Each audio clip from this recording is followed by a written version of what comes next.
discussion.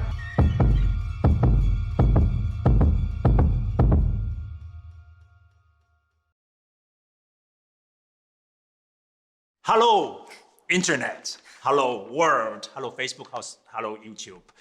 Germany, Berlin, no matter where you are, we're saying hello from Berlin. Welcome to TFF, Taiwan Film Festival 2020 in Berlin. We're not in Berlin. Where are we right now? We are actually in the cultural hall of the Taiwanese embassy in Berlin, of Taipei Theater. So first, allow me to shout out to Taipei Theater for supporting us, for allowing us to use this space for this live streaming. Thank you for the support and love. So talking about love, we are here to talk about love with Lucie Liu. Hello, Lucie. Love, why is that? Because she made a wonderful documentary called Taipeilove, which is selected to be part of the TFF this year. So that's why we invited you to have a talk with me. And my name is Chen, by the way. We're just gonna talk about your documentary and your experiences in Taipei. Okay? Yeah, sure, I'm happy. Okay. Thank you for having me. Thank you so much, Lucie. So I guess the first question would be, how are you doing? No, seriously, because we are now in the middle of 2020, which is one of the most fabulous years in this century. How are you doing through this pandemic crisis? I'm all right. It's been a very bizarre year so far, but I think it's only gonna get better. It's good. Yeah. It's good to know that. So, okay, let's get into Taipeilove. So I guess my first question would be, what happened? Meaning, okay, you actually made a documentary film. Obviously, you went to Taipei. Yes. And something triggered you to have the idea of making a documentary. Okay, a lot of people, when they travel to a destination, and if they have interesting experiences, they would like to share with the world and tell the world that they have interesting experiences. Usually they have, you know, like they write a blog, work on a web page, upload a few pictures to Instagram, but yet you actually chose one of the most challenging ways of expressing your ideas, which is filmmaking. So tell us what happened. So essentially, I was in Taiwan for an internship. And during my internship, the Pride Parade happened, which is the biggest pride in all of Asia. Oh, in okay. Taiwan, In Taipei. Yeah. When was that? In October 2017. Oh, 17. Okay. And there I spoke to a few people who are from other Asian countries and who are gay or lesbian, and they told me that those couple of days where they attend Pride Parade in Taipei, they come back every year. Wow. Are the only few days where they can like fully express themselves, like be open about their sexuality, kiss on the street, hold hands. And so I kind of like started thinking about it a lot. And when I returned to Berlin afterwards, I had this notion that I have unfinished business in Taiwan. I need to go back because I really want to explore it further. And when it comes to the medium, when I was younger, film always was really a really crucial and important medium for me because it transports a message, like taking someone visually on a journey to a different place really gives them an idea, lets them grasp what this place is like. So I thought, why not make a film? And I never had any film experience. You actually prior didn't to that. study filmmaking. I didn't study filmmaking. I studied political science. And I don't know, it just ended up that way because I thought like film is like this really amazing creative medium. And so I was stubborn enough and really naive enough to take on that adventure and eventually end up doing this documentary in Taiwan. When people heard that you were making a film, were they encouraging you or they were telling you, oh, come on, Lucie, that is one of the worst ideas I've ever heard? I think it's like a solid 50-50. Some people were like, okay, what are you doing? Like, what's happening? And some people were like, just let her go. Let's see what's gonna happen. Let her do her thing. And it kind of worked. And you actually eventually finished the film. I know, right? Yeah. So it's I mean, bravo. And so Thank you. we actually got to be part of the LGBTQ movement in Taiwan, the same-sex marriage movement in Taiwan, in the film. Through three very important characters, three protagonists in the film.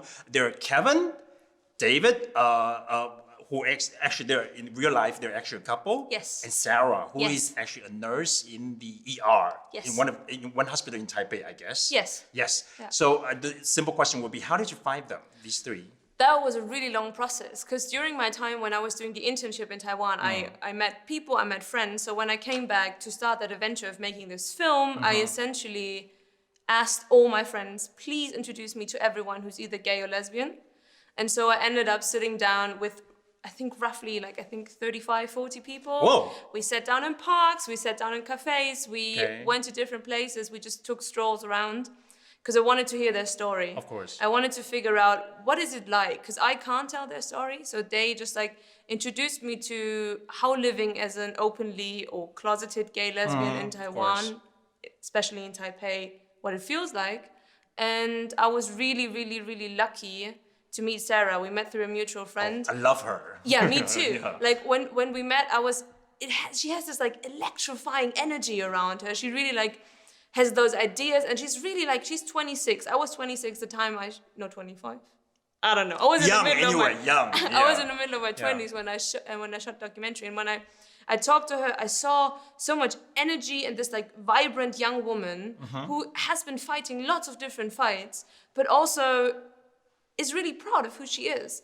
And then Sarah eventually introduced me to Kevin and David. Who So they were actually friends in real life? They were actual friends. Oh, okay. Because there's a scene in the film where they hug They were on the walking market. together, yeah. And people think why did you stage that? And I was like, no, it wasn't staged. They're actual friends. Okay. So, and Kevin and David, lovely people, lovely couple. And Sarah introduced me to them afterwards. And so those three kind of became the core of my documentary.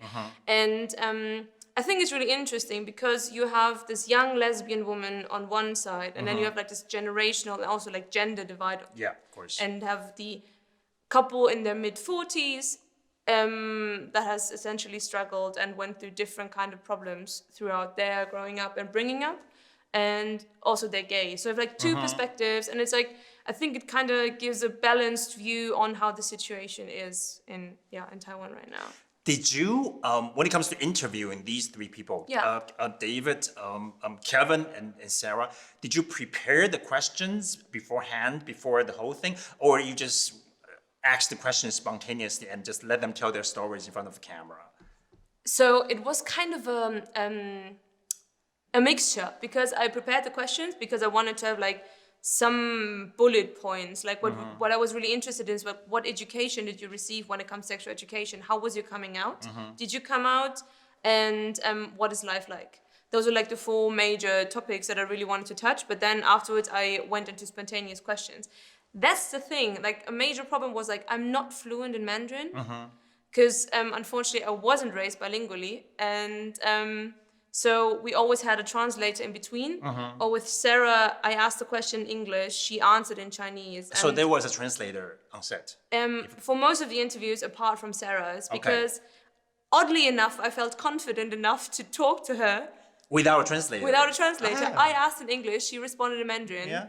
And it somehow worked. I see. My cameraman was there were lots of things that you've been asking questions that you already answered, but it was fine. It worked in a way because we have this connection, so it worked. In fact, Sarah speaks amazing English because she did speak English in the film as well, right? Yeah. So I was just, if you guys haven't seen the film, please grab a ticket. Sarah is amazing. She's a goddess. Yeah. So I know. had these three, Kevin, David, and Sarah, have they seen the film? Yeah. If yes, how? I sent them all a DVD Okay. and a letter, because when it was premiering in Taipei, all of them were busy, oddly enough. Oh, okay. So Yeah, they actually didn't see the film They on the didn't big see, screen. No, but they saw the that's a shame. DVD, Yeah. and I think they really liked it. Okay, Yeah. so their responses were good. Yes. And Yeah. because, we all know that because you were the woman behind the camera, it's actually art to see your own faces, on the big screen. So absolutely. they were comfortable with that. Yeah.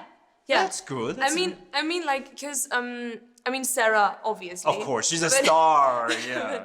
But Kevin and David, Kevin told me afterwards that he was happy that his story was being shared that way. So I'm really happy about that response, and it makes me kind of proud. Wonderful. Yeah. That's really what matters. Yeah. And we're here to talk about love. As your film title suggests, it's called Taipeilove. Yes. It's about love. And you know what? Because I actually saw Taipeilove last year in Berlin when you were doing the premiere in Berlin. I felt the whole time your love for Taipei? I know, that's just my guessing. I figured that you must love the city of Taipei because because the film is not just about Sarah, Kevin, and David. You can also see the city landscape. The street food stalls, the lights, the daylights, the nice things, and the people. And I felt like you had this. I don't know. That's just my interpretation. That you have this undeniable love for Taipei. Do you love Taipei? I think like when you sent me the questions prior to that interview, and you basically said that this was some sort of love letter to Taiwan. I think it's subconsciously the way I did it. Like it's very true, because I think Taipei has a special place in my heart. Like when I first got there, I was just overwhelmed by a lot of different beauties that I've encountered. It's like the beauty of the people and also the beauty of the place itself. And to me, that place has done something that no other place in this world achieved. Wow. Okay. It is something that I can like sort of connect to in a way that it feels like home. Because you actually have Asian background, yes. but you were born and raised in Berlin. No, I was born and raised in Munich. Oh, see, I didn't get that information. I'm sorry. So a girl, you're actually a German girl from Munich, who has Asian background. Yes. And you actually, you're not really good at the crazy language called Mandarin, the Chinese, But you're in Taipei where people speak Mandarin and Taiwanese, but you actually, somehow you felt easy and at home. It feels easy, it feels light, and it feels like something, like a place that I always want to return to. Wow, it did something with me. I feel like I grew up a lot when I was there. That's amazing. And also like the friendships I made, like I recently was like the first anniversary of the premiere of the film, June 27th, and I did some like retrospective like thinking about what happened, and I had lots of realizations that I met so many amazing people throughout that film, and this journey, like the film itself and the place itself, shaped my life in a way that nothing else ever did before. Wow.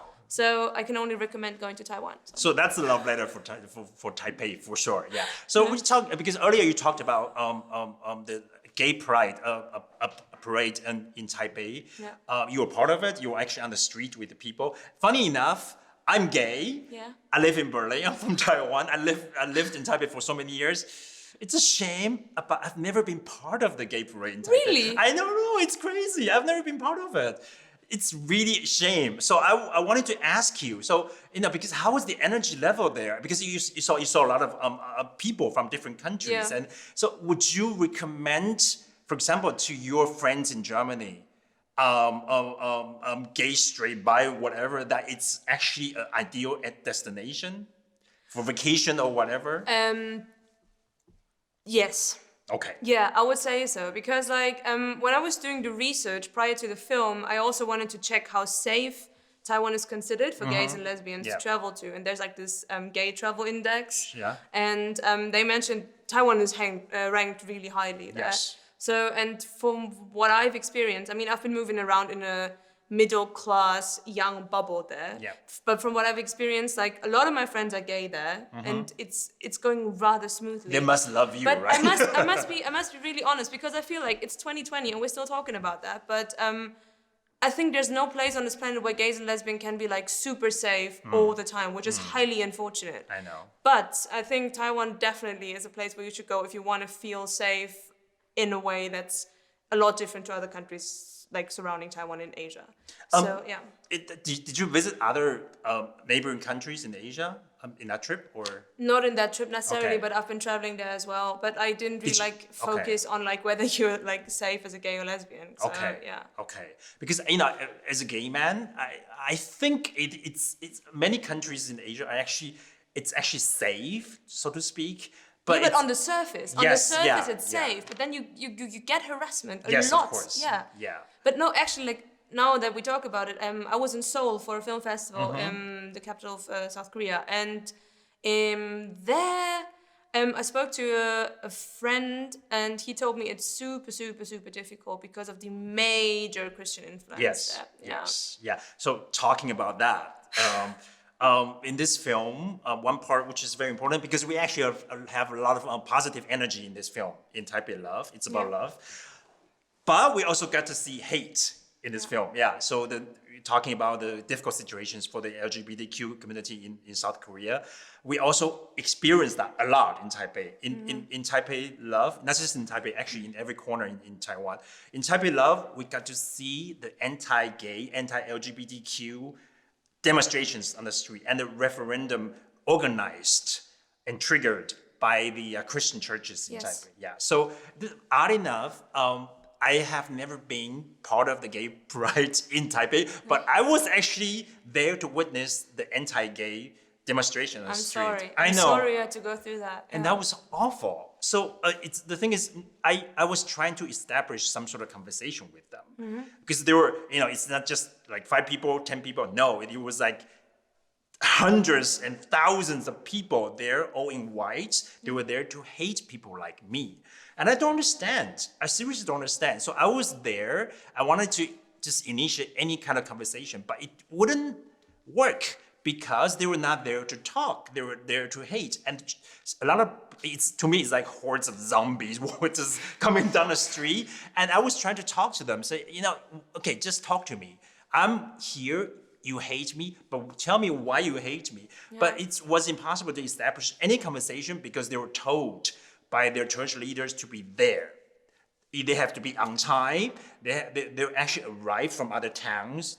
And they're in Taipei. Yeah. And at lunchtime, they got a free bento, which actually looked very delicious. I was very, very jealous. I was like, oh, that looks very delicious. Yeah, I didn't get that. But I wanted to talk to them, but that just couldn't work. And I was very frustrated.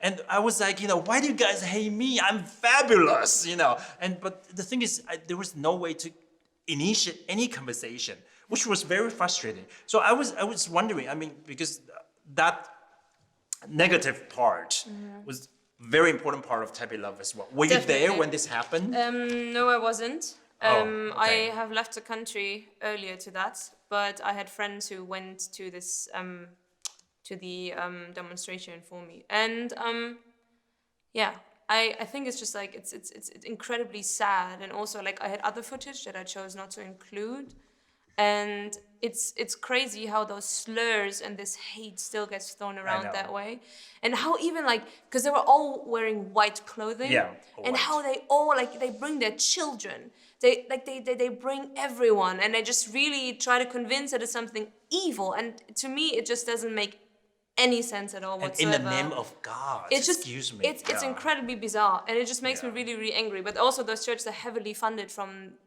the States or Australia or America, whatsoever. actually, yeah. Yeah. And so it's for me it's rather bizarre because I never had any connection to the church whatsoever my entire life. But that really shocked me when I watched that footage. That was really moving and sad, properly sad. So eventually you decided to include that part. Because you can't tell a fairy tale. You can't pretend that there's no opposition, there's no referendum, there's no homophobia and proper hate. Because it isn't a fairy tale, because this world isn't a fairy tale. Taiwan is an amazing place, and there's amazing opportunities for LGBT individuals. And there are places, there's an infrastructure, and it's great, but there's still hatred, and there's still people opposing that choice. It's not a choice, opposing that life. I know. And it's pretending that it's a choice. That's a bizarre thing. And so to me, I had to include it into the film, because I can't just tell happy, dandy stories without touching reality. Yeah. But that was really good. I think that was a very important part. Thank you. That was a very important message. So could you imagine something like that in, let's say, in Berlin or in Munich? Rather in Munich. Really? Rather you could in imagine Munich. that? I couldn't imagine those big demonstrations, because I feel like we're past that. But I actually spoke to some gay friends yesterday about your questions, and we talked about whether people could experience that in Germany, and I think they can, because hatred is still real. I know. And all of my gay friends have been harassed in Germany, and they've all experienced really nasty things.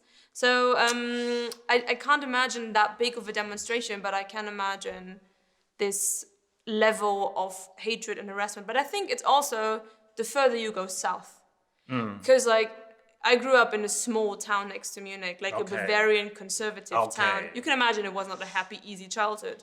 And it was just, the church is very present there. Yeah, of course. So I think Berlin is a different universe when it comes to that. But I think it's still very difficult, and you fear harassment in a way that you shouldn't have to. I mean, that's why a documentary film like Taipeilove is so important, because it carries a message. Yeah. And when it goes to different festivals, and when people actually see the documentary in cinema, it actually creates and establishes a conversation, which is very important. It's funny you say that, because that was my intention from the beginning, to bring this visual journey to people that have never really had a connection with that topic whatsoever. And I think there's like this one very crucial moment where Sarah is on the phone with her mother. Yeah. It's like this moment where Sarah's mom is calling, and Sarah was super quick. She was like, she's calling, put her phone on speaker, and asked the mom all the questions that we originally wanted to ask her. And she asked the mom, like, do you accept me the way I am? Do you support same-sex marriage? And you can tell in this very short phone conversation how torn apart this mother is between tradition and values and her upbringing and what she learned in school, and then like this incredible love for her daughter.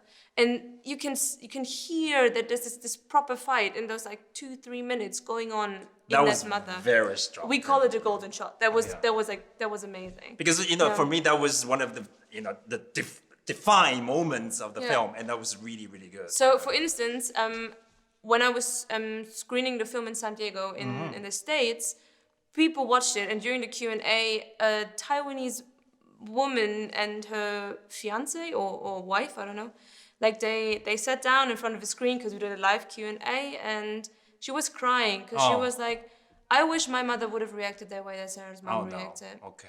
And so I feel like the film has the ability to touch people in a way because it's real, authentic, pure stories. And that's my hope, that people especially surrounding Asian countries, have the chance to see the film and also think about how you should like deal with the topic and how you should react when your child comes out to you, for instance. Of course. And start a conversation. Yeah.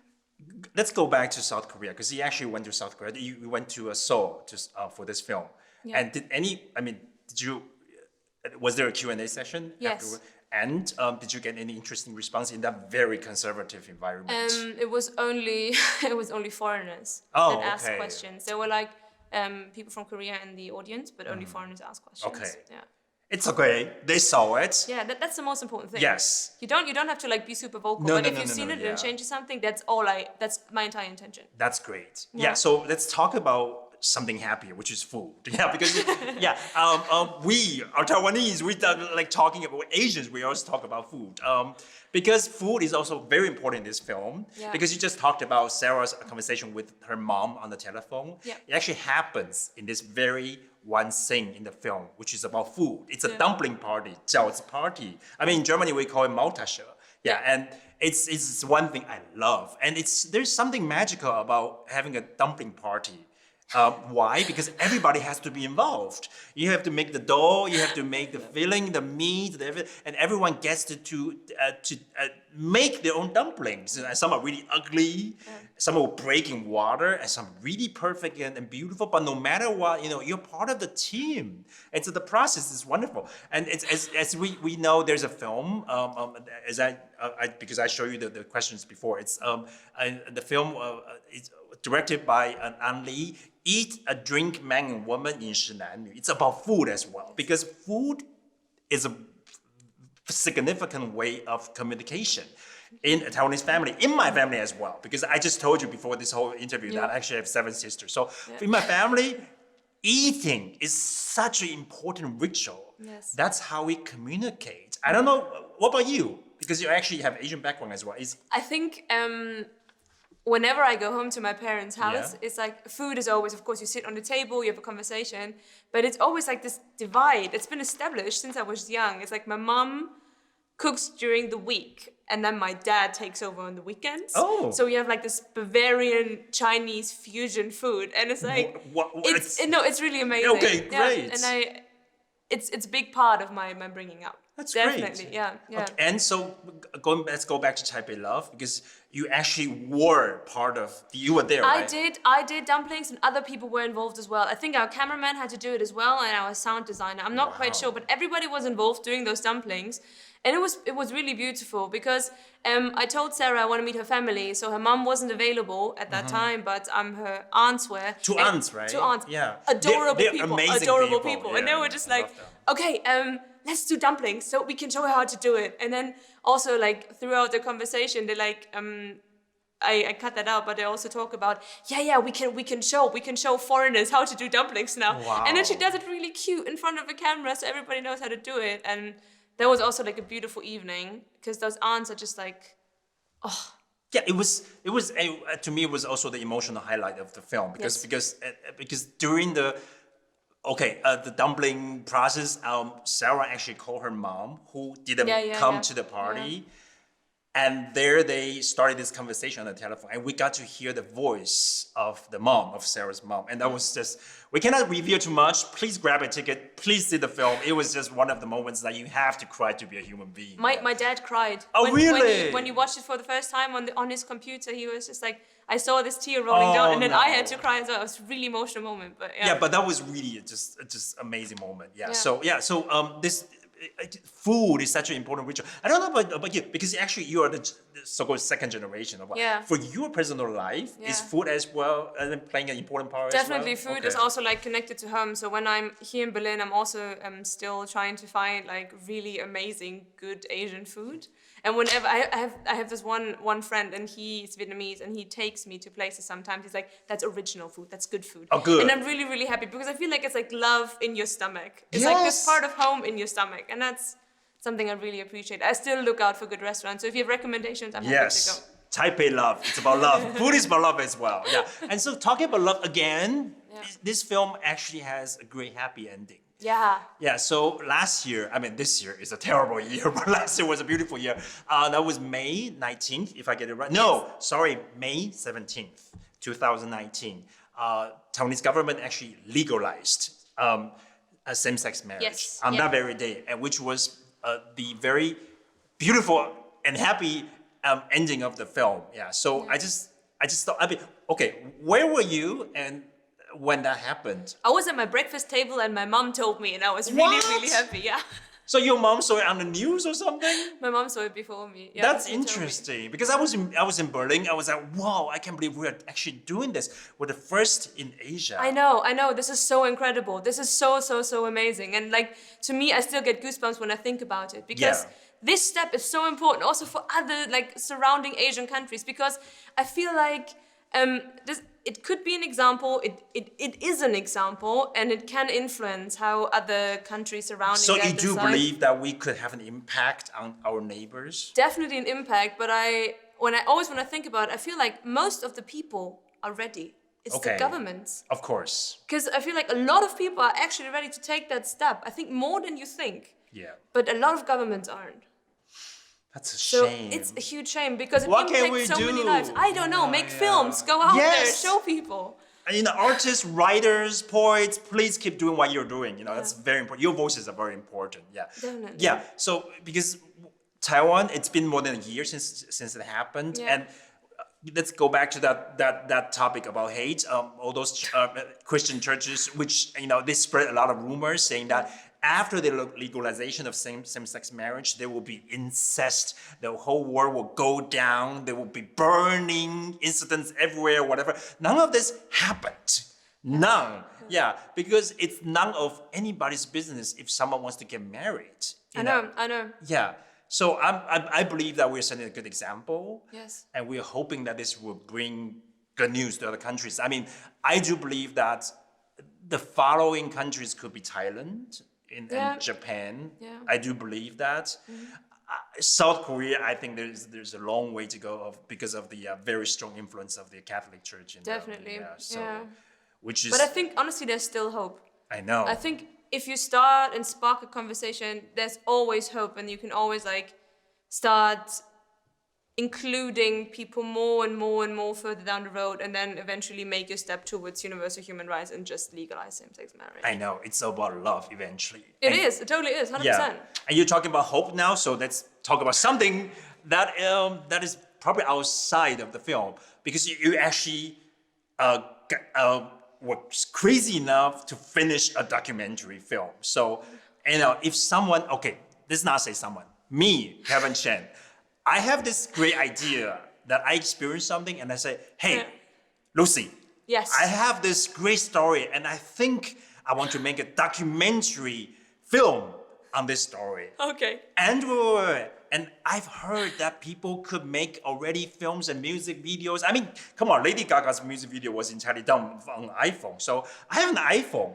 So do you think I can, because you're someone who actually finished a documentary. So please give me some advices on how to make a documentary, how to finish it, how to get support and love and hope, and what are the do's and don'ts. Okay, Kevin Chen. Yes, tell me. The first thing that is really, really important, you need one reason. You need a reason why you want to do that film. And this reason needs to be so strong and so implemented or internalized in your heart that nothing can break this apart.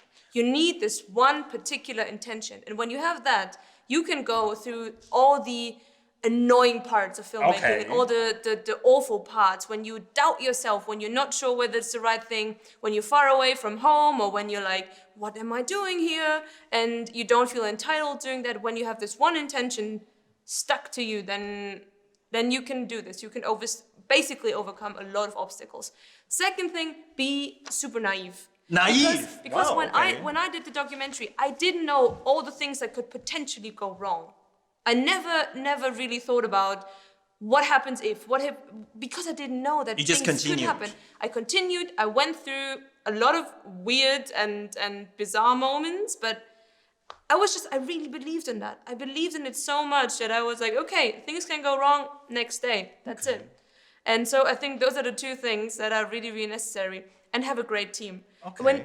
When I worked with that team, and everybody in that team had different intentions. For instance, my cameraman, he has a young daughter, Lele, and when I How did you asked find him? Or her, I'm sorry. I found him through. I was in the theater scene in Taipei a little bit, and I got introduced to filmmakers and DOPs and sound designers, and so there's like a little network. Okay, sure. And so essentially what happened was I asked Zed, like, why do you want to be involved in that film? And he has this daughter, and he told me, I want to be included in something that my daughter can watch later on. So when she grows up, that she knows whatever sexuality she has, it's gonna be fine. My gosh. Yeah, and that's what I wanted. I wanted people that get involved not because they want to get money. There's no money in documentary filmmaking, but good news and bad news. There's no money. No, honestly, but you need people that are involved. They need to pour their heart in. Of course, you need to reimburse them. They need money. Of course you do. Of course. But you need this intention and you need this spark, because otherwise it doesn't work. But okay, just of course that spirit is very important. And you need to find a core message for your intention. But just being pragmatical. Yeah. How do I get funding and support? I did like a really weird way. I just like a weird way. A weird way. I there's like this German political institution, and I'm still up to this day. I'm not allowed to say their name. Why not? No. I just I can't. But you actually got the support from them. I got support from them. But you couldn't reveal who they are. It's like they never do something like that. It's really unconventional. Like they usually don't do that. Did you work on a proposal? Or? I wrote a proposal because I was like, who could potentially give me money? I wrote so many proposals to so many different people and organizations, and I was like, here's my idea. I don't have film experience, but I think that's a really important topic, and I think that's really great. And I was nagging them. I think I was really annoying. Okay. When you look at their inbox, I think it was all like Lucie Liu. And there she goes again, yeah. And they ended up giving me money. And then I did a crowdfunding campaign while I was in Taiwan because the money was not enough. And then I got private investors on board. I don't have this like one rule or this like documentary filmmaking for everyone. I don't have a book that I followed. Oh, that's a And- shame. I was about to ask you. Yeah. And it was just like you get funding there, and there. I think there's not like throughout the journey of actually meeting other filmmakers at film festivals, connecting, networking, I realized there are several ways to get money, and mine is very unconventional.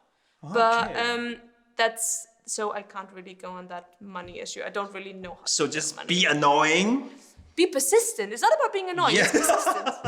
Yeah, make sure that your name is always on the list. Make sure that they hear your voices. They need to know who you are. Yeah, that's wonderful. Yeah. So I guess the reasonable question would be will you continue to be so crazy to get involved in another filming project? Okay, so my mom is really fearing that because I'm gonna go to Taiwan. When is that? In March 2021, and to finally study Mandarin, it's gonna happen. And March, okay. March 2021. Next year, yeah. And my mom, I think she was For how long? 6 months. 6 months of Yeah. intensive Mandarin Yeah, course. I do have some Mandarin knowledge. It's not like I don't know anything, but Yeah. my mom was like, "Oh, Lucie, are you gonna come back with a film? Are you really gonna study Taiwanese Mandarin this time?" Maybe you can learn a little bit of Yeah. Taiwanese as well. No, but I That's was it. just like, I don't know yet because like I would like to do something else. So I don't know. Maybe there's an upcoming Who project. knows? Nobody knows. Yeah, that's wonderful. Maybe I'll see you next year and just be like, hey. Yeah, it's just, in the Taiwan Film Festival 2021 or 2022, that we get to see Lucie Liu's next project. Who knows? Yeah. Who knows? Nobody knows. But Even I don't know. I mean, it seems to me that you're really excited to go back to. I am so excited. I'm really, really, really, really happy. Yeah. So one practical question. You actually, if someone, okay, again, Kevin Chen, me. Okay, Kevin Chen. I am someone from a small village, near Berlin, and I would like to learn Mandarin in Taipei. How do I get resources? How do I get funding or scholarship or anything? If you want to study Mandarin in Taiwan. In Taiwan. Oh, you can. There's scholarships. There's like Okay. the Hanyu Enrichment Scholarship. From Where the, could I find that? DAD, German. DAD, okay.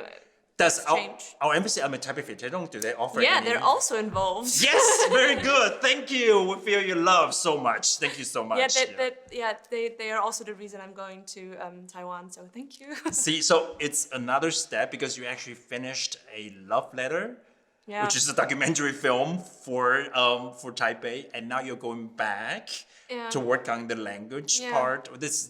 I think this journey is just. I feel like first of all, I love that you called it love letter because it is one. It is a love letter. And second of all, I think my life, like Taiwan, is gonna be involved or like intertwined with my life forever. Like honestly, I just found this place and it gives me so much happiness and peace and in a way that no other place does. So I think, I don't know, I feel like there's going to be a long connection between me and the country. That's the future. wonderful. Yeah. I'm just so happy to hear that. Yeah. So we're actually, how many minutes do we have? But anyway, I have a surprise for you. Oh, you do? Yes. Oh, wonderful. So I don't know, do you like alcohol?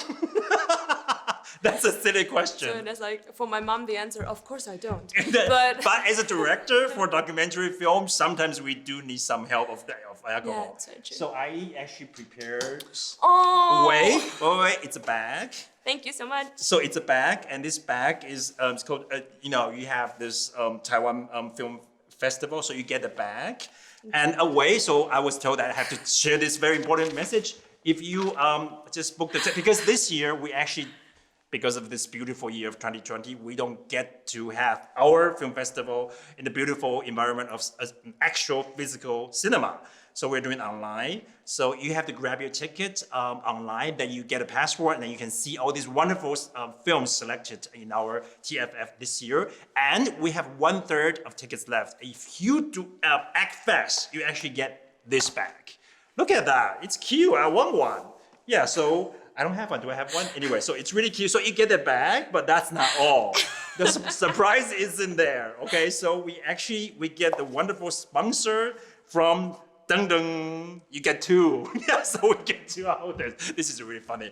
So you get two. It's like actually, a show. Wow, look at this. I know, but it's actually beautiful packaging as well. well. Yeah, I know. But what's important is it's actually Taiwanese whiskey. I know.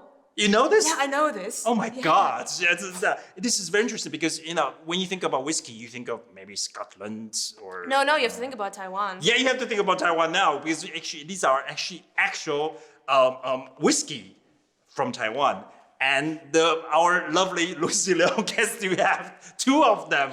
That makes me very very jealous. So thank you, Lucie. 谢谢你. Thank you so much. Thank you so much. Yeah. So I'm just gonna hold them, or can I put them back in Well, the yeah, bag? you can put it into the bag, Like- of course. No. So thank you, Kavalan, for supporting us, and thank you. Thank you so much.